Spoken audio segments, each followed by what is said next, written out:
He is risen. So I want you to use your imaginations because Pastor Mike left the house without his dominoes. Imagine my dominoes. They're about that big, But imagine a big set of dominoes, life-size, interactive set. And I had set them up along here, one right after the other, right there along the front. And, of course, if I push one, what's going to happen? They'll all go down. I think sometimes we feel like we're in that kind of a cause and effect world, where one thing just seems to lead to another down this steady stream. Something always leads to something else. Politicians will always tell us what we want to hear, but then they only end up listening to the people who give money, the big donors, and regular folks like us have to wait for the scraps. Or they always end up tearing each other down at some point rather than working to help each one of them build a case for why they would best represent us as representatives or even president. Or maybe that feeling you get that life is hard, that you wake up and you go to work and you eke out a living and it's full of struggle and there is pain and there is so much pain. It's one thing after another, just an endless unending march to the grave. And then when you get to the grave, you die, and that's it. One thing after the other, like dominoes. Or maybe life is just full of fear and pain. That's just the way it is. You're either going to get hurt or you're going to have to hurt something else. You want to believe in happy endings, but ultimately it's a myth because pain is your constant. It's life, one thing after the other.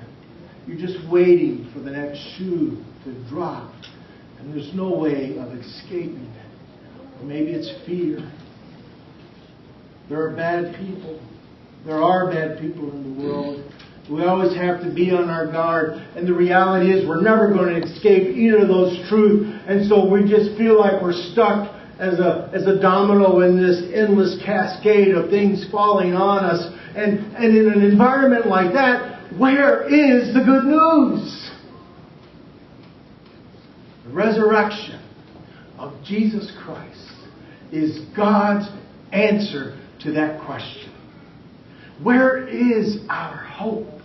The resurrection of Jesus Christ is God's object lesson to those who believe that life can be different today and every day. The resurrection of Jesus Christ is God's response, God's object lesson by which God says, those cascading dominoes, one upon the other. What if God chose to pull out one of those dominoes and ended that endless cascade of pain and meaninglessness and fear and anxiety and uncertainty? What if God introduces another possibility into our lives and into this world? That's what the resurrection of Jesus Christ is here to tell us. Because the women, they went to the tomb early in the morning. It was their job as women to prepare the body for burial. They didn't do it on Friday night because the Sabbath had begun. And during the Sabbath, you certainly didn't touch anything dead. And the Sabbath was meant for taking time out to be with God. And so they come early on Sunday morning with their spices to prepare this dead body. And they look in, and what do they discover? He's gone. He's gone. It's not a place of death anymore. God has changed the equation. It is now a place of life. A couple of weeks ago, I was sent a meme on my Facebook page, which I loved and really kind of helped shape this message. It's the disciples standing outside of the empty tomb, and one's got a pad in his hand. You see that? And he says, "He's not in there. Oh, wait. He's changed his status to risen." I love that.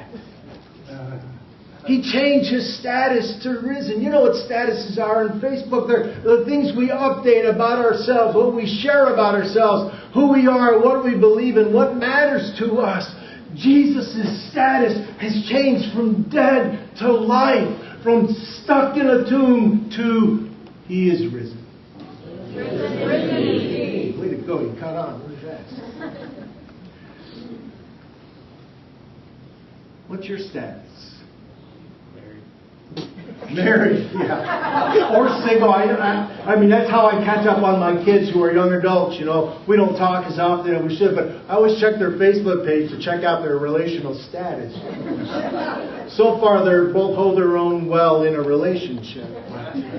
But I can tell when things change when I see one of them change to single.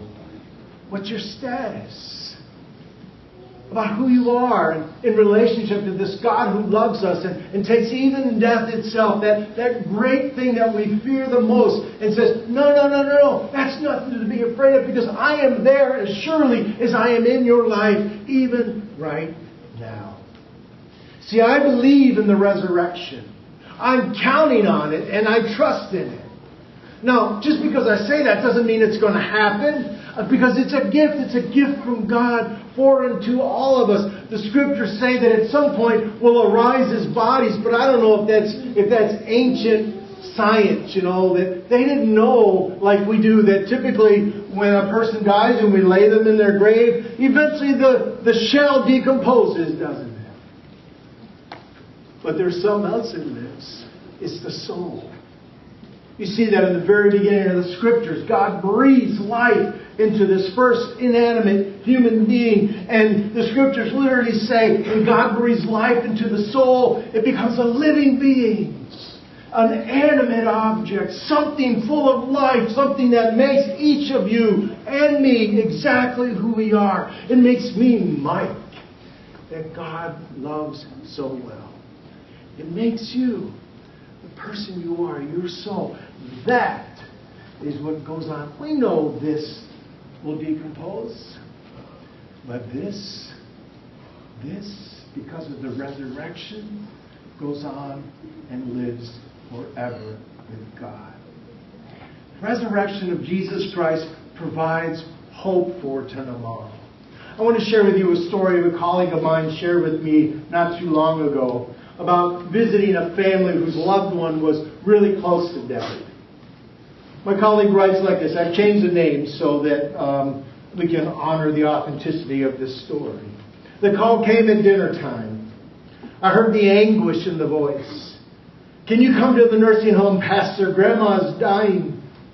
I asked a few questions about the situation and responded, it'll take me about 15 minutes, but I'll get there as soon as I can.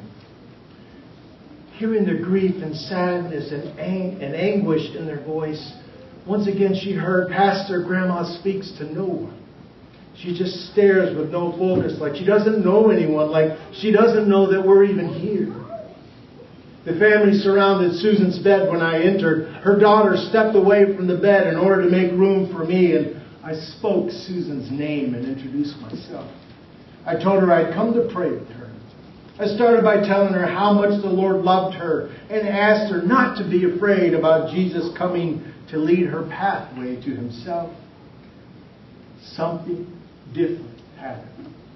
Susan's eyes focused directly on mine. And I heard the family saying, look, she's looking at Pastor. She hasn't focused on anything all day. She just stares. She's looking right at Pastor's eyes. I told Susan not to fear taking Jesus' hand when He came to her.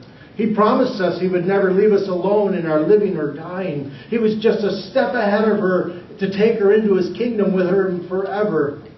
Susan, your family told me how much you have depended on His love and grace.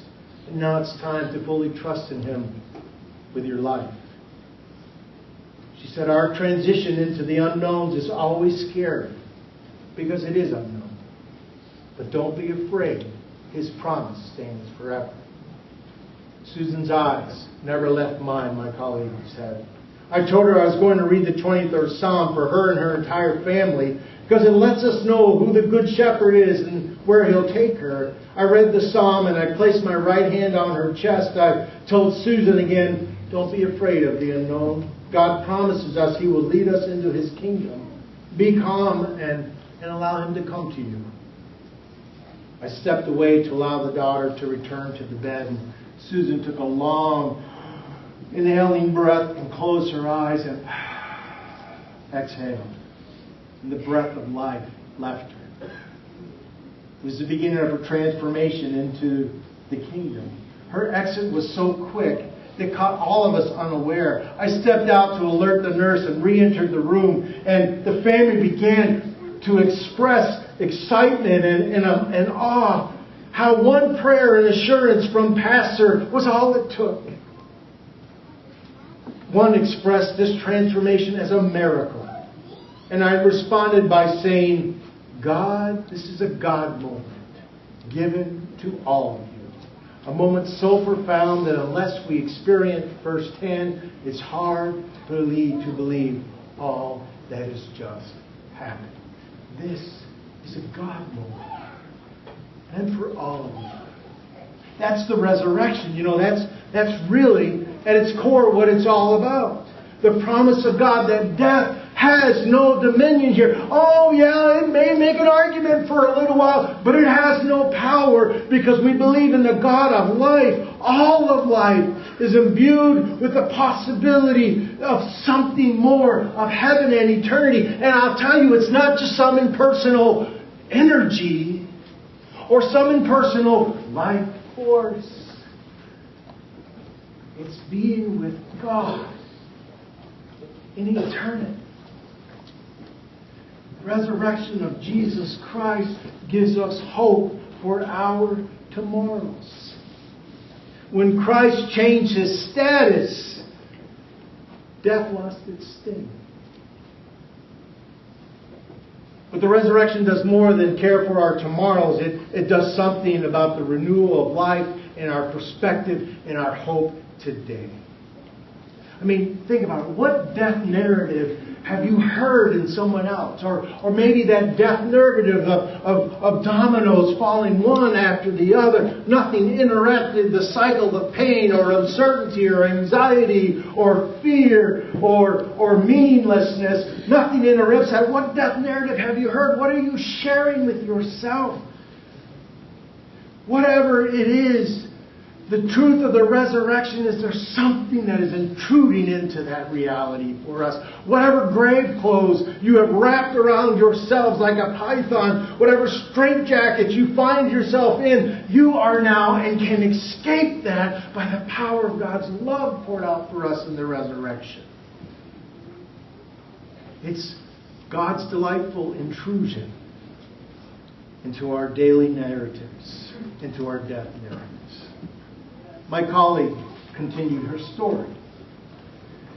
A daughter-in-law of Susan, in her second marriage to Susan's son, had lost a teenage daughter just 3 years before. Hurt, pain, anger, and grief was deep in her. She said, "I've been so mad at God since then, I stopped believing there was even a God." But she said, as she witnessed what happened in that room and that God moment that took place, she said, "I know at this moment that that's not true. I experienced it with my own eyes. God leading her on a path to be with Him. You told her not to be afraid, Pastor, and allow Him to come and take you to her home. And He did it. He did it. I could not believe in Him after this experience." And my colleague responded with this response. She said, "I told the family that you were a gift from Him.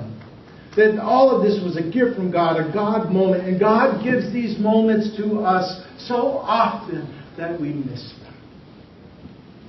He wanted you to know His true promise. Isn't that what happens in life?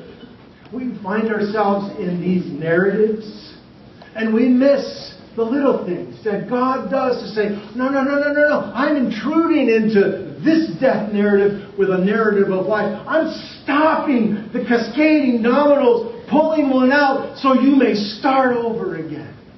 So you may realize that this cocoon you have wrapped around yourself, this tomb that you think ends in death, really is going to take you to something grander and bigger and greater. Not just there, but right here.